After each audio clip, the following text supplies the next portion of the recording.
আজকের ভিডিওতে এমন কিছু কথা বলবো যা আমাদের সমাজের অসংখ্য লোক জানেন না, তাহলে শুনে যাবেন।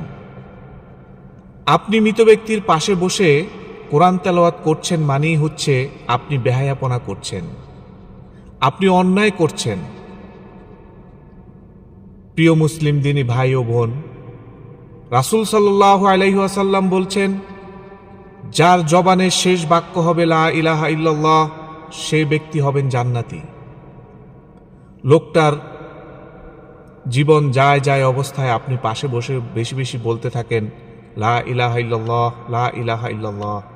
কারণ সে যদি আপনার এই লা ইলাহা ইল্লাল্লাহ শুনে যদি একবার বলে ফেলে লা ইলাহা ইল্লাল্লাহ, সে ব্যক্তি মৃত্যুর পর সঙ্গে সঙ্গে জান্নাতি হয়ে যাবেন। কই, রাসূল সাল্লাল্লাহু আলাইহি ওয়াসাল্লাম তো কোরআন তেলাওয়াতের কথা বলেননি, সূরা ইয়াসিন তেলাওয়াত করার কথা তো বলেননি, সূরা হাশরের শেষ 3 আয়াত তেলাওয়াত করার কথা তো বলেননি। তিনি বলেছেন মৃত ব্যক্তির পাশে বসে তোমরা লা ইলাহা ইল্লাল্লাহ বলো, কারণ তার জবানে যদি একবার বলে উঠে লা ইলাহা ইল্লাল্লাহ, সে সঙ্গে সঙ্গে জান্নাতি হয়ে যাবেন। ভিডিওটি যদি ভালো লাগে অন্যদের মাঝে শেয়ার করবেন, আর ভালো না লাগলে স্কিপ করে চলে যাবেন।